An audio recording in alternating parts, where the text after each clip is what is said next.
los argentinos estamos muy dolidos y vamos a armar un sistema que ponga el foco en el ser humano desde una perspectiva en el que todo aquello que tiene que ver con el ser humano, su vida, su educación, su cultura, su bienestar, su seguridad, estén todos bajo una filosofía muy interesante. No entiendo. Ya lo vas a entender. Es que estamos rompiendo estructuras. Vamos a hacer estructuras distintas. Bueno, tantas estructuras se van rompiendo que de hecho Pato ya deja de ser ministro de Seguridad Sí. Para ir a la Cámara de Senadores. Vamos a ver cuánto dura ahí, ¿eh? ¿Eh? Vamos a ver cuánto dura ahí, porque creo que tiene otras aspiraciones, por lo que estaba escuchando. ¿Vos decís? Sí. Ah. Por lo pronto quiere ser presidenta. Ella quiere ser presidenta. A como dé lugar. Bueno, pero por suerte tenemos una filosofía muy interesante. Sí, que nos permite entender esta y otras cosas. Sí, y vamos a hablar de los liberales, libertarios o de los actuales. Miguel Santagada, que Miguel, lo explique ¿cómo le va? él. Gracias, Muchas Miguel, gracias con a una ustedes. filosofía muy interesante. Sí. Está aquí con nosotros. Acércate, Miguel. Yo creo que voy a presentar a estos dos liberales, Sí. podríamos decir, de principio del siglo XX. Porque siempre es bueno conocer la trayectoria y los antecedentes de los pensamientos que hoy han llegado a ser dominantes, especialmente en la juventud. Y claro, decía no sé quién, de aquellos polvos, estos lodos, Claro, como diciendo, nada Joaquín. es porque sí. Joaquín Sabina. Joaquín Sabina, pero creo que lo repetía venía de un de antes, aforismo, sí. probablemente, Sí, sí. no sé, de Quevedo. Andás a ver. Sí.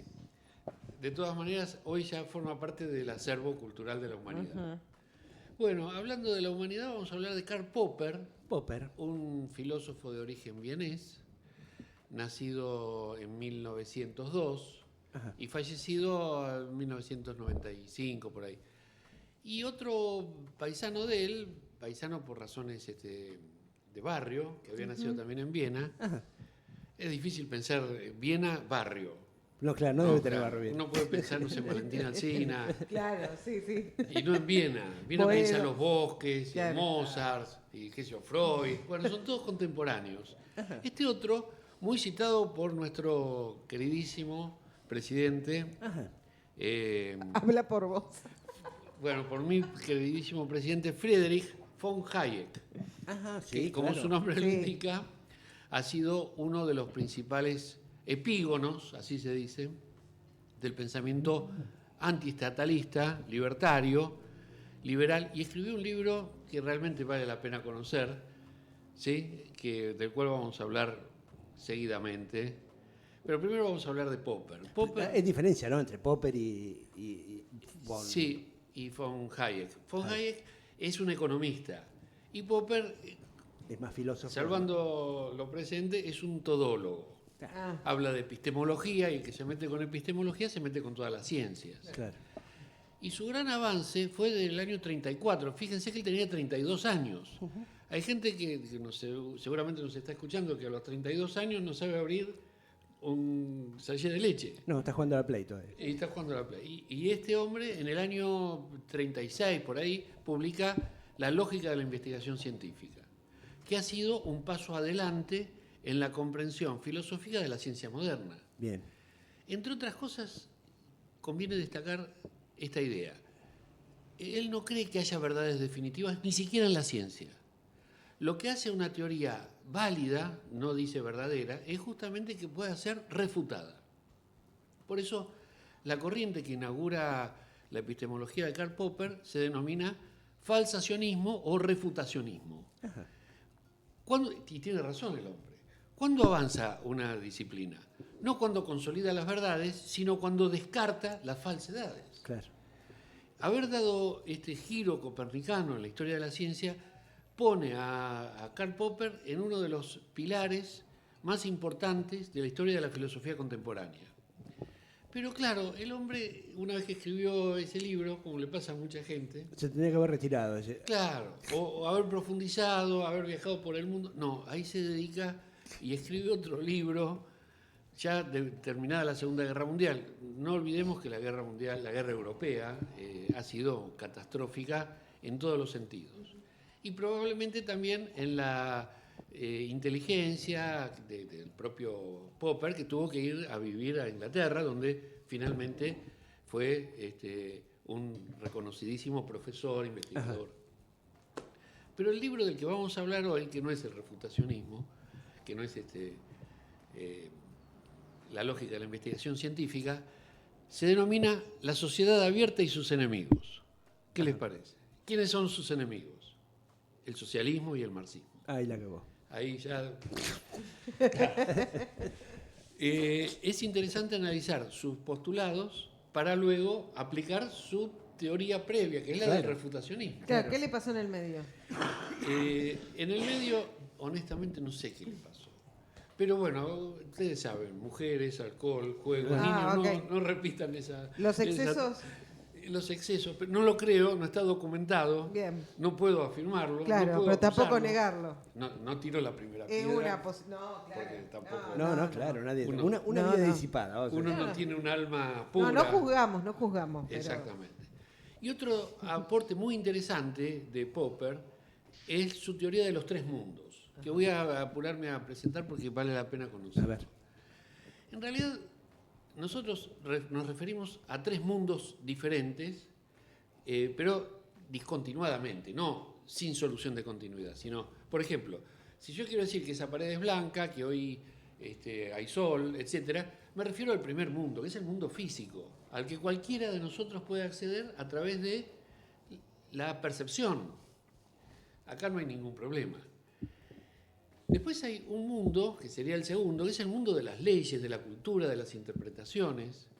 Ahí ya es más indecoroso determinar cuándo se trata de una afirmación verdadera o una falsa. Claro. El segundo mundo se refiere al mundo social, que es donde prácticamente todo el mundo está instalado. Todo el mundo, digamos, todas las personas estamos instalados.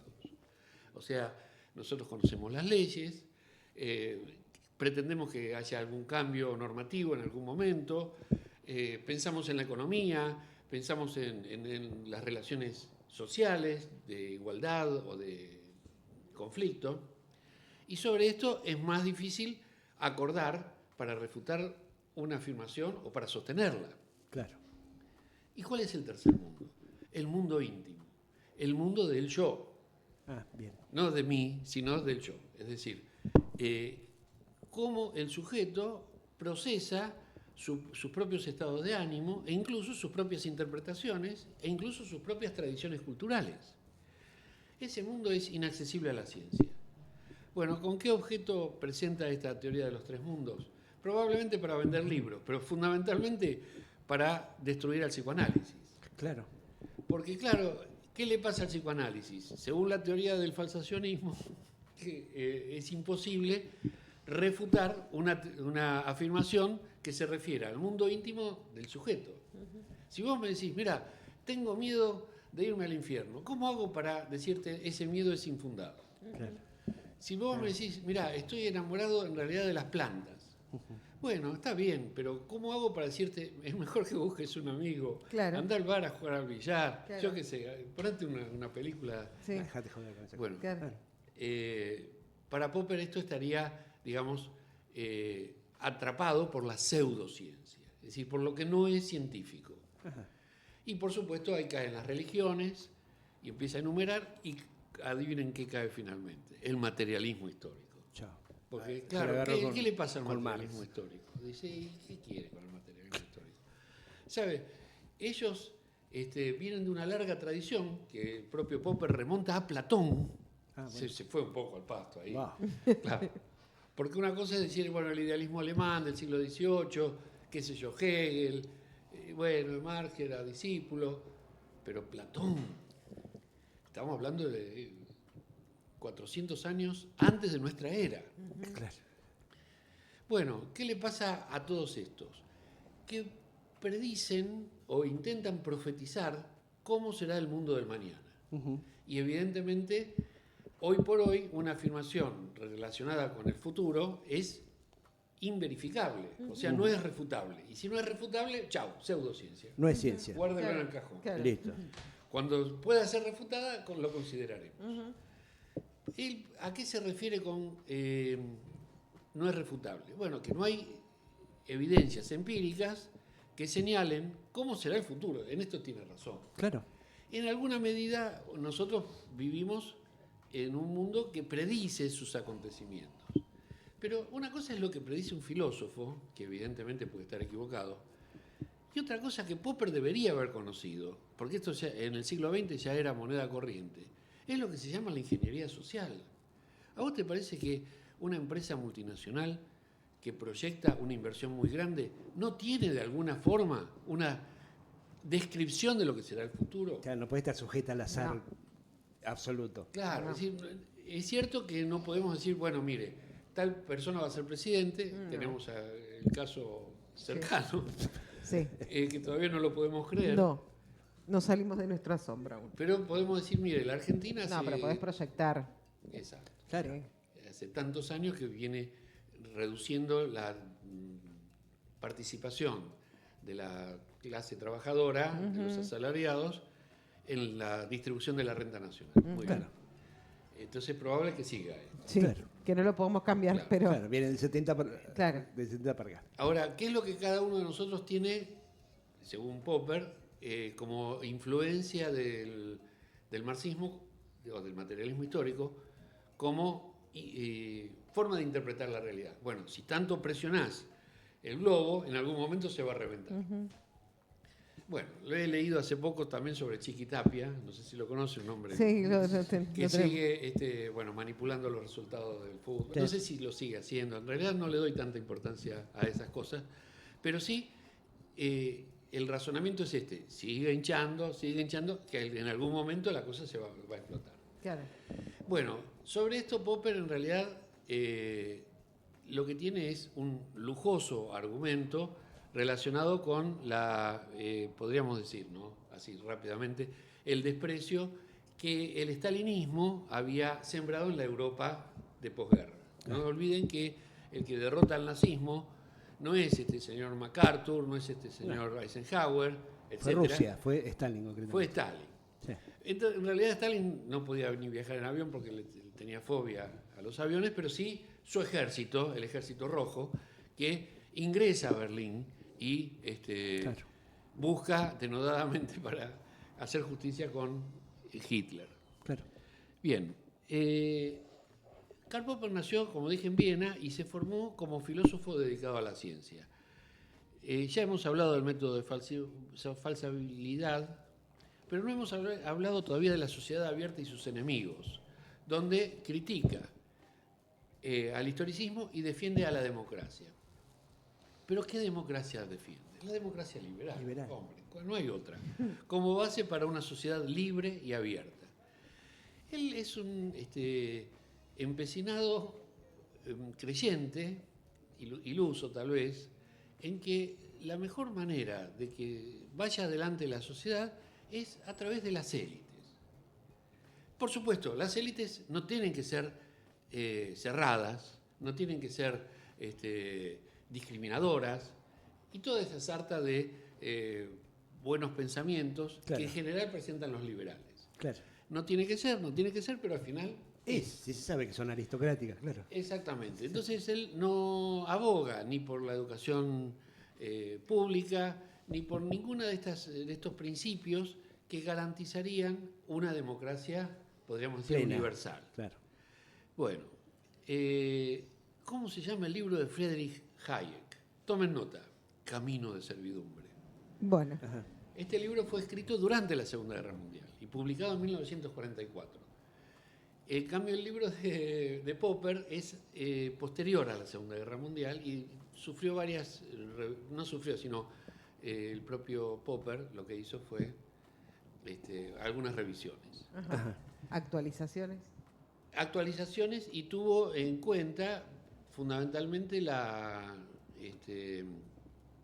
el decurso de los años. Claro. Por ejemplo, lo tuvo en cuenta para adaptar su posición, porque justamente el macartismo, no sé si lo recuerdan, fue una persecución sistemática del gobierno norteamericano contra aquellos que consideraba, hoy le diría mandriles, Claro. Woke.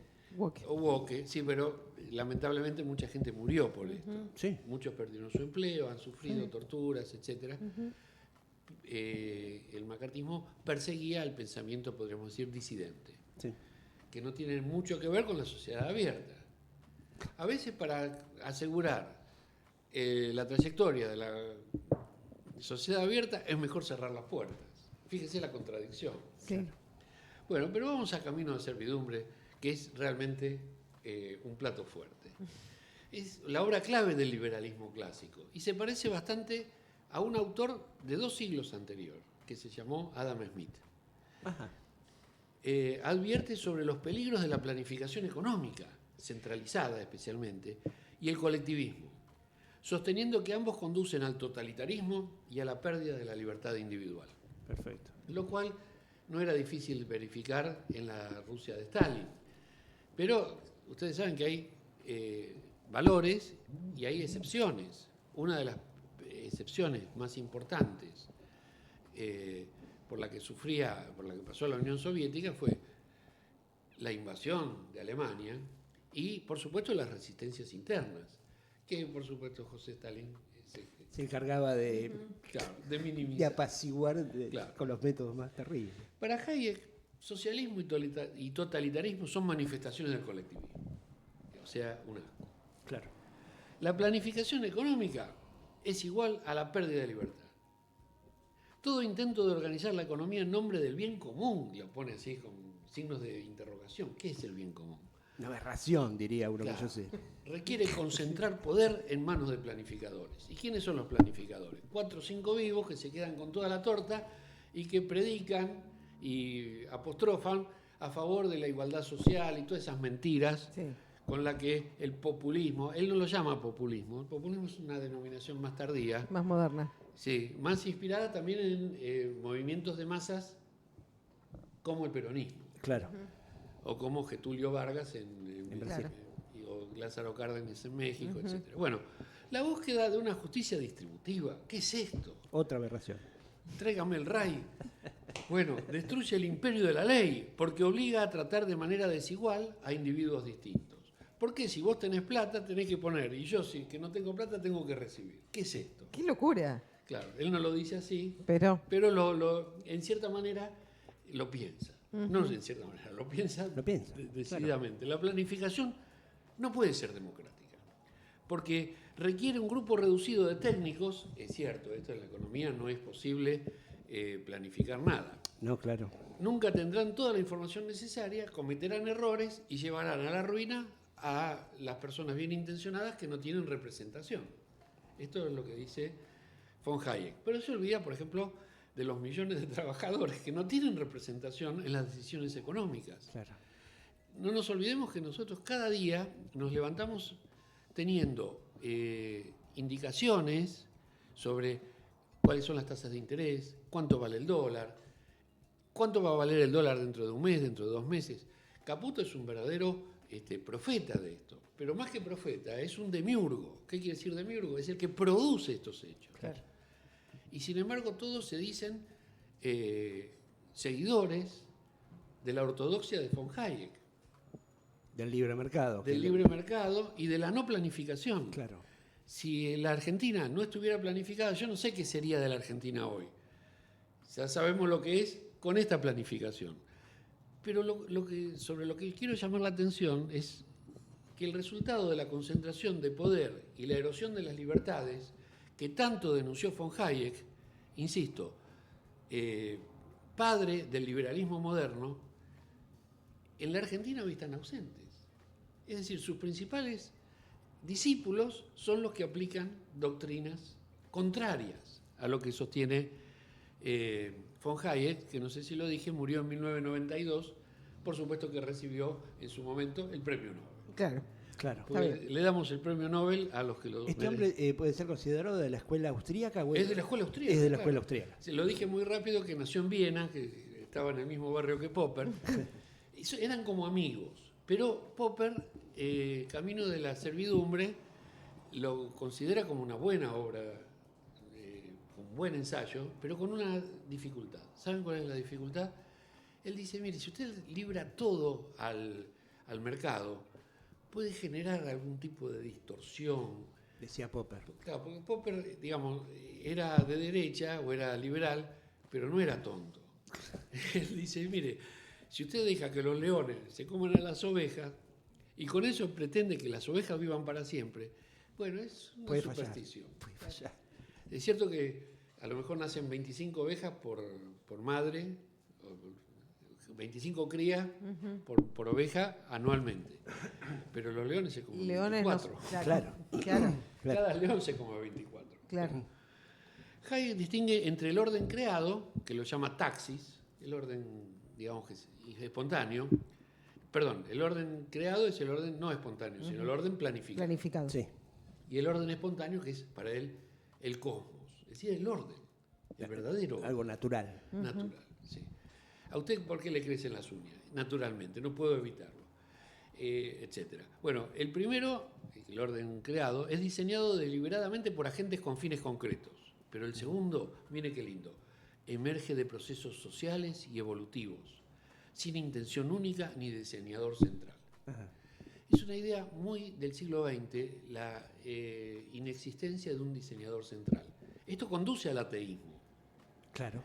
O sea, el universo es complejo y rico y variado, pero no tiene un diseñador central. Surge por la propia evolución de la materia. Caótico, pero Ellos no lo creen caótico. Si lo creyeran caótico, no podrían sostener que es mejor que no intervenga nadie en su orden. Pero en la naturaleza no es caótico. La naturaleza se acomoda sola. Como saben todas las personas que han sufrido en sus respectivos territorios inundaciones, terremotos, rayos, centellas, etc. El orden espontáneo, dice, es la consecuencia de reglas, costumbres e instituciones que permiten la coordinación de acciones individuales en contextos complejos. Quiero subrayar esto. Mucho naturalismo, mucha fisiocracia, es decir, el gobierno de la naturaleza, pero finalmente lo que define al orden espontáneo son reglas. ¿Quién las pone las reglas, señores? Se ponen solas, bajan del monte Sinaí. Los poderosos. Claro. Bueno, como ven, es inaplicable, no en todos sus términos, sino en sus grandes principios, la doctrina de Hayek. Y tan inaplicable es que sus principales discípulos, que se llenan la boca hablando de liberalismo, de mercado, etcétera, etcétera, no hacen más que dictar, en el sentido de ser dictadores, de un orden económico que de una manera u otra se perdería. Quiero terminar con esta idea nada más.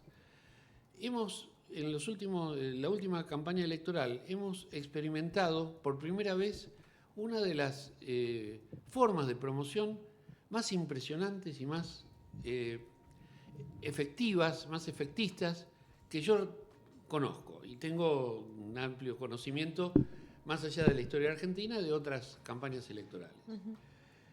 El presidente de una potencia extranjera amenaza con cortar el chorro de su ayuda si las elecciones son adversas al candidato que él ha ungido. Yo no sé qué relación hay de causa-efecto. Si por haber dicho esto la gente, o gran parte de la gente que no pensaba votar al gobierno, fue a votar y avaló en cierta manera. El miedo al lunes negro. Exactamente. Sí.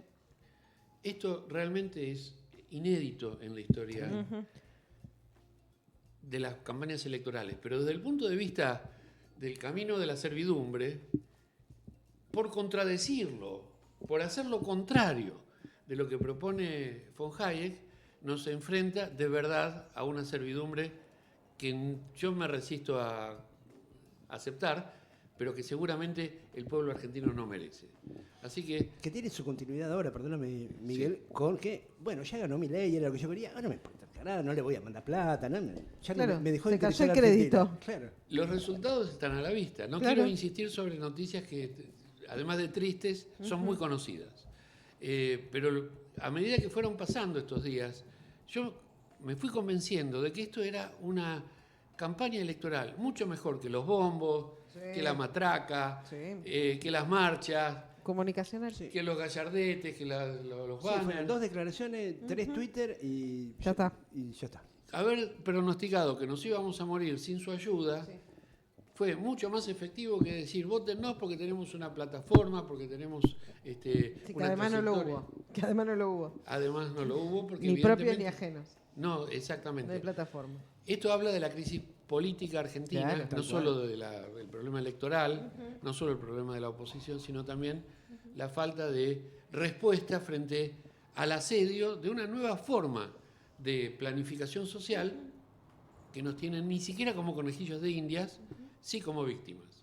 Y por lo tanto es necesario tomar en cuenta por lo menos los dos principios, el de la sociedad abierta de Popper, aún con sus defectos, y el de Camino de la servidumbre de von Hayek. El del primero, pensar que no hay ninguna ciencia posible del futuro social, que esto es una construcción, que es un proyecto y que como tal, hoy por hoy, no es verificable, pero sí es realizable. Y desde el punto de vista de la economía, pensar que quienes son los principales defensores de nuestro querido Friedrich von Hayek son sus principales detractores a la hora de ejecutar políticas de En gobierno. los hechos. Exactamente. Clarísimo. Hay que dar discusiones, aunque sean incómodas, pero hay que darlas. Creo que sí, que no hay que esconderse Claro. porque se trata fundamentalmente de la Hablar. defensa de nuestros intereses. Y que alguien está planificando. Sí, No lo digan, esto se planifica solo. No. No lo digan eso. Claro. Claro, claro. es como tan obvia, tan clara la contradicción que me cuesta creer por qué la gente no la ve. Sí, estoy en la misma que vos. Gracias, Miguel. Gracias a ustedes. Miguel Santagada con una filosofía muy interesante. Pasaron 42 minutos de las 9 de la mañana.